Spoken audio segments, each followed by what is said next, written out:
I'll turn to the gentleman from Minnesota for his questions, Mr. Stauber. You have 5 minutes, sir. Thank you, Chair Tiffany. My district in northern Minnesota is home to incredible recreation opportunities, many of which are on public lands like Voyageurs National Park, as well as both the Superior and the Chippewa National Forest.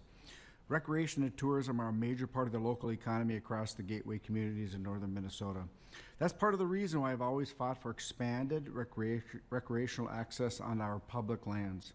Expanded access doesn't only serve the Americans who seek to enjoy our beautiful public lands, it benefits the gateway communities and the local economies where these lands are located. That's why I am proud to support the STARS Act introduced by Representative Malloy. This legislation will help encourage more Americans to visit our national parks and will be a great way to celebrate America's 250th anniversary. Ms. Randall, communities across Utah, like northern Minnesota, are highly dependent on recreational access to support their local economies.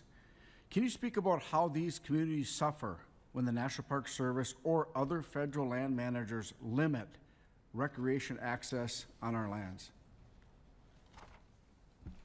Thank you for the question. I'd be happy to respond.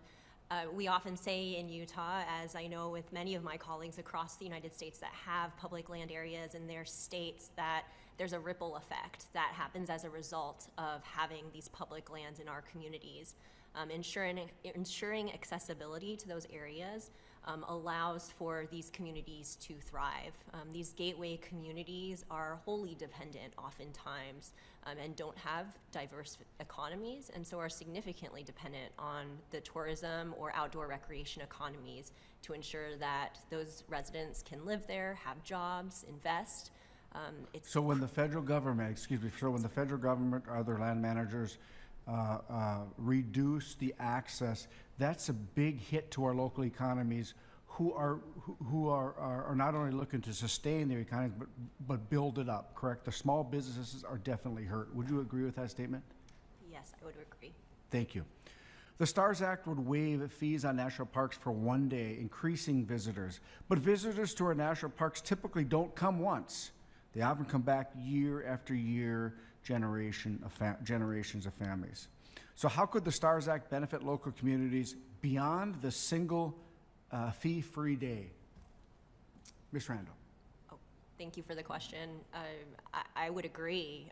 Not only does it create accessibility for that single day, but it also creates the awareness of this amazing asset that we have in our communities and encourages those visitors to come back and explore more. There isn't one national park or one national monument or one public place. 56 national parks in the United States alone. So I've been to your great state several times in the last couple of years. It's I believe it might be the second most beautiful state in the country. I think I'm getting heat from all sides here.